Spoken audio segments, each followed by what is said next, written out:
Not every great film needs a red carpet premiere. Some of the most memorable, inventive, and just plain cool movies didn't come from the studio system. They came from the fringes. Cult favorites made with limitations and zero fear of taking risks. This is the second installment of our spotlight on low-budget gems that delivered more thrills, more personality, and more staying power than the Hollywood hits they shared shelf space with. Here are 5 B movies that deserved and still deserve to be in the spotlight. Let's get going.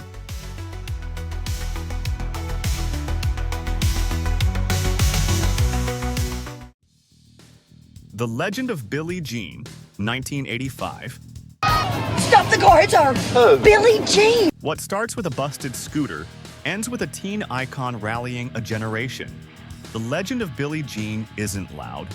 It's not explosive, but it hits harder than half the coming-of-age dramas that did get studio love. Helen Slater plays Billie Jean, an ordinary girl who just wants justice. When no one listens, she becomes a symbol, not by choice, but by sheer force of circumstance. There's a quiet tension in this movie that builds scene by scene, and when it breaks big. It's not just about fairness, it's about the cost of being pushed too far. This one didn't light up the box office, but it lit a fire with the right people, and that fire never really went out.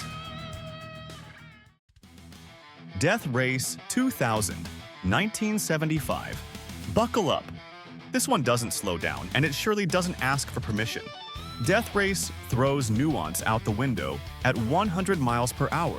In this dystopian future, drivers earn points by running down pedestrians on live TV. Yeah, it's insane, but that's the point.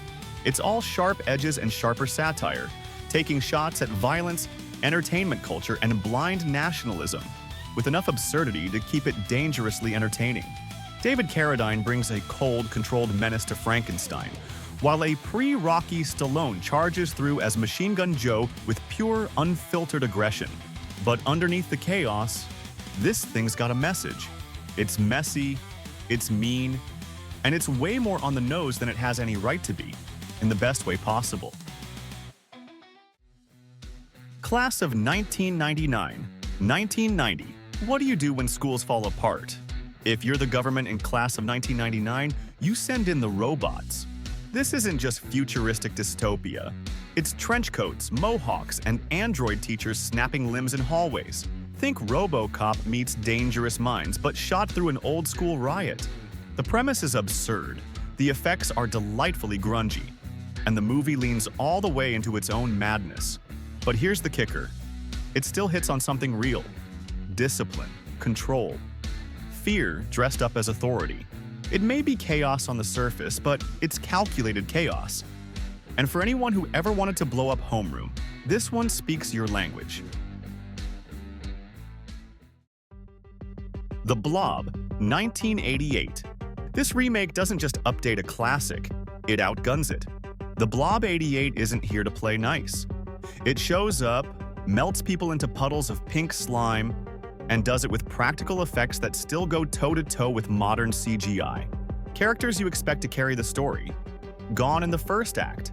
Comfort zones. Obliterated. It's fast, gory, and smarter than it looks. There's something brutal about how it plays with expectations. And yet, it's never cynical. It just trusts the audience can handle a little unpredictability and rewards the ones who stick around. It bombed hard in theaters.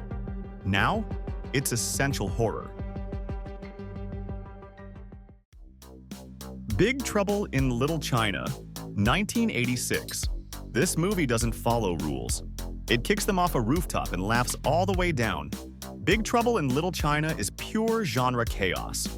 There's martial arts, ghosts, sorcery, ancient prophecies, sewer monsters, and at the center of it all, a clueless trucker who thinks he's the hero. It's a pretty amazing planet we live on here, and a man would have to be some kind of fool to think we're all alone in this universe. Kurt Russell as Jack Burton is a guy who talks tough, fumbles through every plan, and somehow still walks out like a legend. Carpenter made a fantasy action comedy hybrid that confused critics and baffled studios, but for everyone else, it was love at second sight. It's bold, unfiltered, and the kind of movie that's more influential now than it ever was in '86. These films didn't have major studio support, huge promotional campaigns, or even consistent critical backing. But what they did have was vision, voice, and the confidence to do something different. Want more? Check out part 1 of this series if you haven't already. It's packed with even more B-movie gems that outshine the big leagues. And if you're new here, hit subscribe. Cult Rewind's just getting started. See you in the next one.